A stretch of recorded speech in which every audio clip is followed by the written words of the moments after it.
ఈరోజు గుంటూరు ప్రాంత ప్రజలకి మరొక శుభవార్త.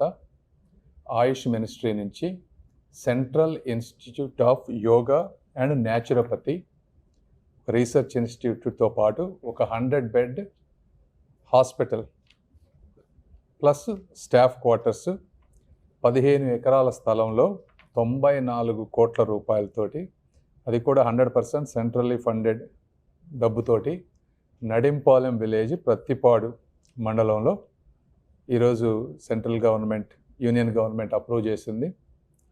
ఇది కూడా యాక్చువల్గా గత ప్రభుత్వంలో, జగన్మోహన్ రెడ్డి గారి ప్రభుత్వంలోనే దీనికి అక్కడ పెట్టాలని చెప్పి శాంక్షన్ వచ్చినా కూడా స్టేట్ గవర్నమెంట్ నుంచి ల్యాండ్ ఇవ్వకుండా ప్రొసీజర్లు ఫాలో అవ్వలేదు కాబట్టి అది ఆగిపోయే పరిస్థితి, క్యాన్సిల్ అయ్యే పరిస్థితి ఉంటే దీన్ని మేము ఐడెంటిఫై చేసి 15 ఎకరాల ల్యాండ్ని ఇచ్చి దీన్ని ఈరోజు తీసుకోగలిగాం.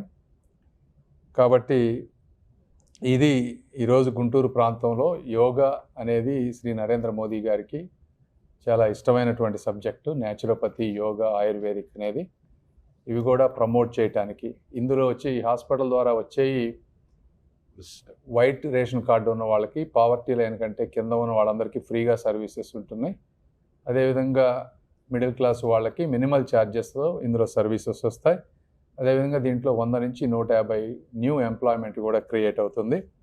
కాబట్టి ఈ హాస్పిటల్ని మా ప్రాంతానికి శాంక్షన్ చేసినటువంటి ఆయుష్ మినిస్ట్రీ ప్రతాప్రావు జాదవ్ గారికి, అదేవిధంగా ఈ ప్రోగ్రామ్ని ఇనిషియేట్ చేసినటువంటి శ్రీ నరేంద్ర మోదీ గారికి, మా నాయకులైనటువంటి శ్రీ నారా చంద్రబాబు నాయుడు గారికి, పవన్ కళ్యాణ్ గారికి, లోకేష్ గారికి, మా ప్రాంత ఎమ్మెల్యేలకు, ముఖ్యంగా మా స్టాఫ్ ఇది ఫాలో అప్ చేసిన వారికి అందరికీ కూడా మరొకసారి ధన్యవాదాలు తెలుపుతా ఉన్నాం. Thank you.